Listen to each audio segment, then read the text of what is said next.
Friends, இன்றைக்கி நம்ம பார்க்க போகிற வீடியோ என்னென்னு பார்த்தீங்கன்னா, நம்ம வீட்டில் இருக்கிற மிக்ஸி ஜார் பார்த்தீங்கன்னா இந்த மாதிரி உள்ளுக்க நிறைய அழுக்கு சேர்ந்துருக்கும். என்னதான் நம்ம பாத்திரம் கழுவுற ப்ரஷ் போட்டு தேய்ச்சாலுமே பார்த்தீங்கன்னா சில கரைகள் வந்து விடாப்பிடியான கரைகள் போகவே செய்யாது. இதெல்லாம் எப்படி வீட்டில் இருக்கிற பொருளை வச்சு ஈஸியாக ஒரு 5 நிமிஷத்துக்குள்ளே க்ளீன் பண்ணலாம் அப்படின்னு தான் பார்க்க போகிறோம். வாங்க வீடியோக்குள்ளே போகலாம். ஃபர்ஸ்ட் இதுக்கு ஒரு எலுமிச்சப்பழத்தோடைய ஜூஸை ஃபுல்லாக எடுத்து வச்சுக்கோங்க. எலுமிச்சப்பழ ஜூஸு யூஸ் பண்ணலாம், வினிகர் இருந்தாலும் அதுவும் யூஸ் பண்ணிக்கலாம். ஒரு பழத்தோடைய ஜூஸ் எடுத்திருக்கேன், லெமன் ஜூஸ். இப்போ இதில் ஒரு ஸ்பூன் அளவு பேக்கிங் சோடா சேர்த்துக்கோங்க. இந்த மாதிரி நல்லா பொங்கி வரும். அடுத்ததாக ஒரு ஸ்பூன் அளவு நம்ம பாத்திரம் கழுவுற வச்சுருக்கிற ஜெல் இருக்குது பார்த்தீங்களா, அது எடுத்துக்கோங்க. நான் வந்து விம் லிக்விட் எடுத்திருக்கேன்.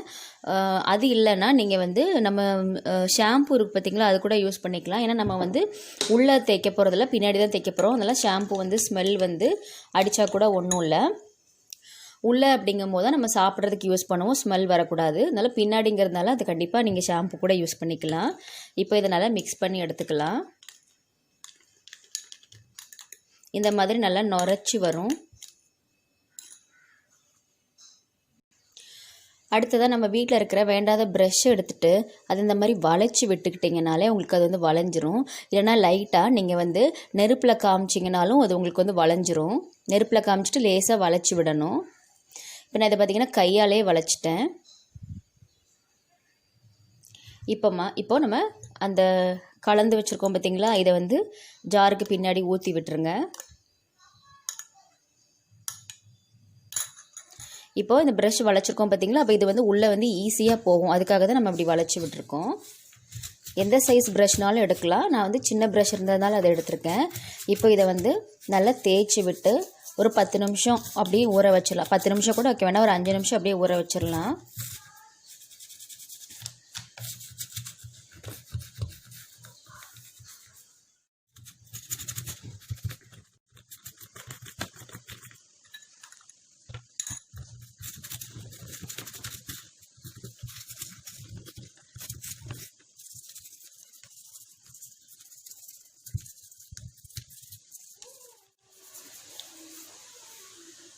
ஒரு 5லேருந்து 10 நிமிஷம் இதை அப்படியே விட்டுருங்க.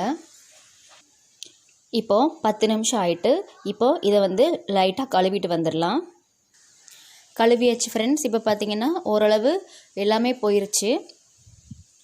இப்போ கடைசியாக கொஞ்சமாக பேஸ்ட் எடுத்துக்கோங்க.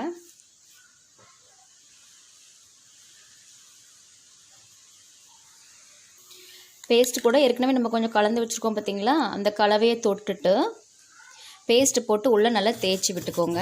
அதே ப்ரஷ்ஷை வச்சு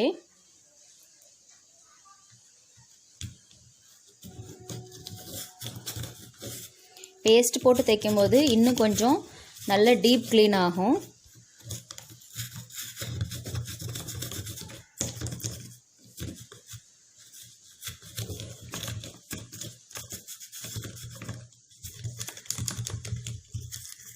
நல்லா ப்ரஷ் போட்டு தேய்ச்சாச்சு. இப்போ இதை நல்லா கழுவிட்டு வந்துடலாம். அவ்வளோதான் ஃப்ரெண்ட்ஸ். நல்லா பழைய மாதிரி புதுசாகிட்டு உள்ளே எவ்வளோ கரைகள் எவ்வளோ அழுக்குகள் வந்து உள்ளே சேர்ந்துருந்துச்சு. இப்போ பார்த்தீங்கன்னா நம்ம 2 பொருள் வச்சு ஈஸியாக க்ளீன் பண்ணிட்டோம். அது மட்டும் இல்லாமல் இந்த சைடில் உள்ள கரையும் வந்து நமக்கு போயிட்டு. கண்டிப்பாக இதை ட்ரை பண்ணி பாருங்கள் ஃப்ரெண்ட்ஸ். இது ரொம்ப ஈஸி. இந்த வீடியோ உங்களுக்கு பிடிச்சிருந்துச்சுன்னா மறக்காமல் நம்ம சேனலை சப்ஸ்கிரைப் பண்ணிக்கோங்க. தேங்க்யூ.